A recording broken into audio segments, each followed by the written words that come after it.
She wore blue velvet. Kate strikes a glamorous note in another floral dress by Erdem, as she and William join Princess Victoria at a reception celebrating Swedish culture. When you've found the winning outfit formula, it's always a good idea to stick with it, as the Duchess of Cambridge proved when she stepped out this evening in a floral dress by Erdem for the second night running. Last night the pregnant Duchess chose a £1,945 saffron yellow gown by British-based designer, and this evening she stepped out in another of his creations, a blue velvet dress with a floral motif and bell sleeves, with a ribbon belt that accentuated her neat baby bump. Kate, 36, had changed out of the cream Alexander McQueen dress she wore to tea at Haga Palace with Crown Princess Victoria and Prince Daniel of Sweden this afternoon before heading on to an event at Stockholm's Fotografisk Gallery, which boasts glittering views over the city at night. On arrival, the Duchess wrapped up in a black fur-trimmed coat by Swedish designer Ida Huichett, who is a graduate of the University of Westminster, and wore her locks swept back in an elegant updo, mirroring the hairstyle of Crown Princess Victoria, who looked glamorous in a black satin pencil skirt and red blouse with voluminous sleeves.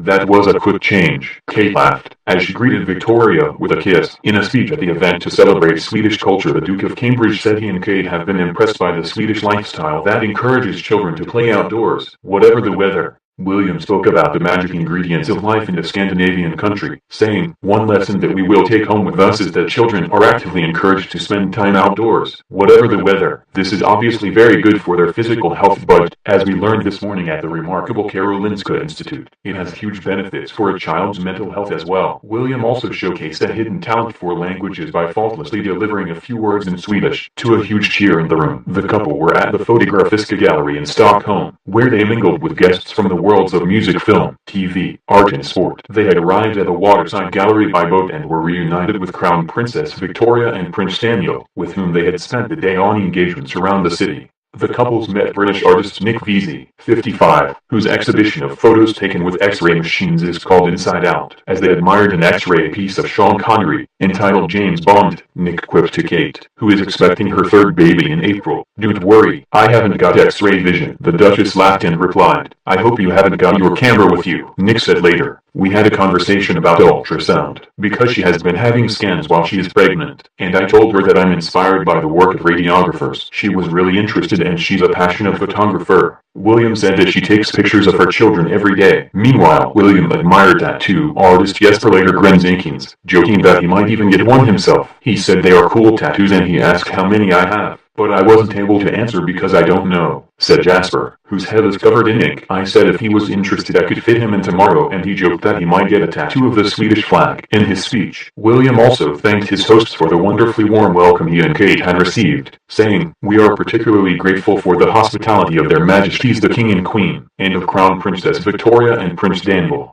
We have been very fortunate to have spent much of the past 2 days in their welcoming company, including at their home in Haga. Thank you for making us feel so welcome. We very much hope we will have the opportunity to repay your generosity in the United Kingdom soon." British Ambassador David Cairns told them, "It has been absolutely magical to have you with us." Other guests at the event, held on the final night of William and Kate's stay in Sweden, included Olympic swimmer Sarah Sjöström, former Eurovision Song Contest winner Loreen, and actor Henrik Norlin, the star of Swedish drama series Modus, which comes to the BBC this month.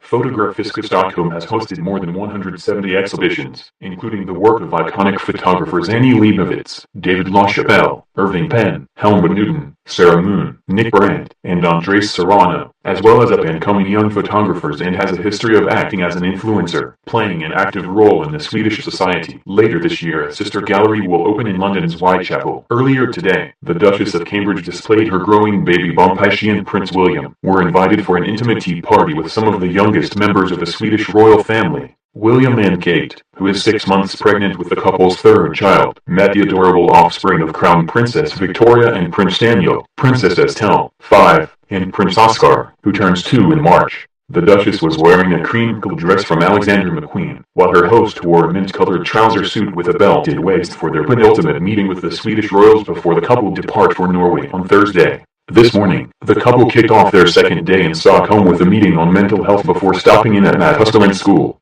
While dozens of pupils waved hand-drawn flags and bunches of flowers, some lucky youngsters managed to get a high five from the Duchess as she greeted the crowds assembled outside. The couple spent around 10 minutes shaking hands with the schoolchildren, with William repeatedly telling them "you've got cold hands" and complimenting them on the flags they were waving. As the day moved down rows of youngsters, the Duchess asked, "Are you cold? Are you all wrapped up?" Some children jumped on each other's shoulders and hugged each other in excitement at having met the two royal couples. One teenager, more in hope than expectation, quizzed the Duchess about her taste in rap music. "I asked her if she knew Jay Hus," said Lucas Pins, 15. "She said I will look out for him." He added, "I asked her how her grandmother was, Queen Elizabeth. She said, I will say hello from you. Malta Breakfast, 15, a ninth grade pupil, said, I shook both their hands. It was weird. I never really met a royal before. I asked them how they were and they said the same thing to everyone. They were nice. They were doing fine. It's generous of them to take time and shake everybody's hands." Robin Zopp, 15, also in ninth grade, said, "Kate just walked in front of me and I said hi and shook her hand. She said she was good. She just walked by." In the school hall, they heard one teenage student, Hugo Stake, make a speech in English about his experiences doing the course and supporting his friends. "I couldn't do that speech in Swedish," William quipped before discussing the work that the younger British and Swedish royals have been doing to encourage national conversations about mental health issues. "Catherine and Di and Victoria and Daniel care deeply about mental health," he told an audience of teachers, students and mental health practitioners. "It's all about early intervention. Sometimes a conversation is enough." Fellow student Kendall Kaya, 15, added, "You would think they would be a bit arrogant because they're famous, but they were really polite. It was really nice. They were casual people." Once inside, the four royals watched pupils at Matuscum, which has 700 children aged between 6 and 15, take part in a role-playing exercise exploring family problems. They also spent time privately talking to young people about the emotional issues they face. The royal party were marking the 10th anniversary of the Youth Aware Mental Health (YAM) program, which encouraged young people aged between 14 and 16 to help each other battle a wide range of emotional and mental health problems.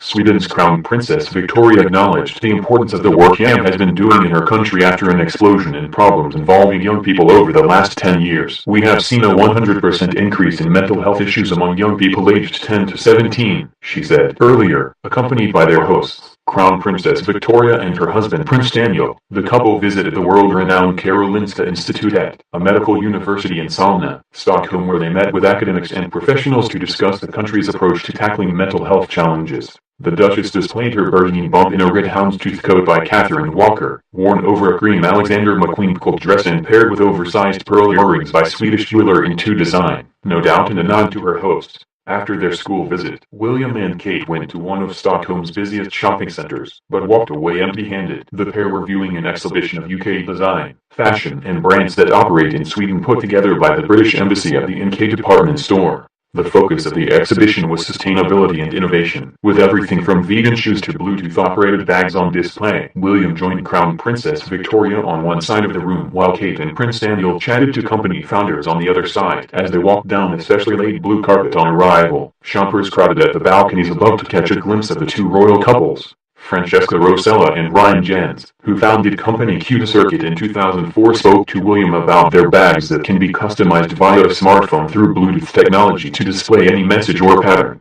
Francesca said of William, "He said it was very clever. He really understood how everything worked. He seemed passionate about technology." Given the opportunity to choose a message for the bag, William wrote, "I belong to Victoria," to which the group laughed. Francesca said Crown Princess Victoria found the message very funny. The £4,000 bag was made from aerospace aluminium coated in gold and decorated with Swarovski crystals. However, the company also makes more affordable £200 t-shirts. Exhibitors said that the two royal couples, who had not met before the visit, seemed to be getting on very well. In Erdem, a PhD student in sustainable fashion at the Swedish School of Textiles, said, "I think they are having much fun together. Lots in common. Despite their position, they are very low-key." She added, "It's always inspiring to see the interests that they have." Alicia Lai, founder of vegan shoe company Bourgeois Bohem, which makes shoes out of materials including cork and recycled rubber, showed her products to Kate. She said, "We are here to show people there is an alternative to what's out there in the mainstream, to leather, because leather isn't the most sustainable material out there. For us, quality is key." She said of Kate and Prince Daniel, "They hadn't heard of vegan shoes before, so that was great to introduce them to that and look at the ethos behind our work. They were really interested in our product." Kate was asking about the materials we are using. "How large is our range? We are such a small company that being given the recognition for what we are doing is great." William joked to one group about the fact that they had been running late earlier in the day, saying, "We are not very good with time."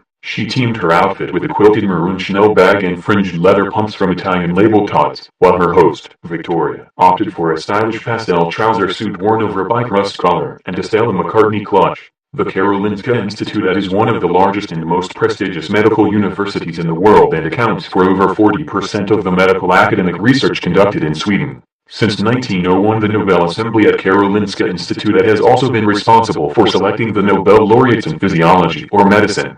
The Crown Princess has spoken openly about her own battle with an eating disorder as a young woman, while her husband, a former fitness trainer who opened a chain of exclusive gyms, which is how they met, has taken a particular interest in the subject and started his own program to promote physical well-being in the young. The two couples left their separate residences, but their respective convoys met up en route, and as they stepped out of their cars they greeted each other warmly outside. Inside they went for a briefing with senior staff including Professor Carl Johan Sundberg, Dr. Anna Lund and Dr. Ulrika Berg, who outlined some of their research into the issue.